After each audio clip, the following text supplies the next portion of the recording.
Home made mango milk shake. ಮ್ಯಾಂಗೋನ slice ಮಾಡ್ಕೊಳ್ಳಿ. ಮಿಲ್ಕ್ನ 1 to 2 minutes ಬಾಯ್ಲ್ ಮಾಡಿ. ಈಗ ಮಿಲ್ಕ್ ರೆಡಿ ಇದೆ.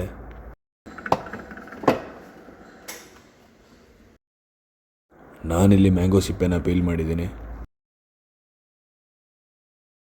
ಸ್ಟಾರ್ಟಿಂಗಲ್ಲಿ ಒಂದು ಸ್ವಲ್ಪ ಮಿಲ್ಕ್ ಹಾಕೊಳ್ಳಿ.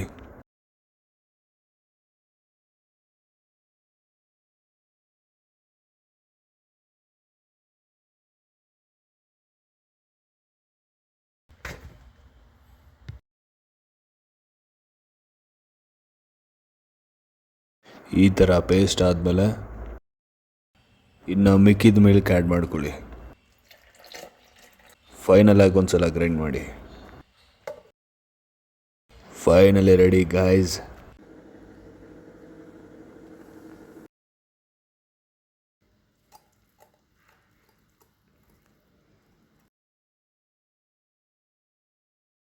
Thank you for watching.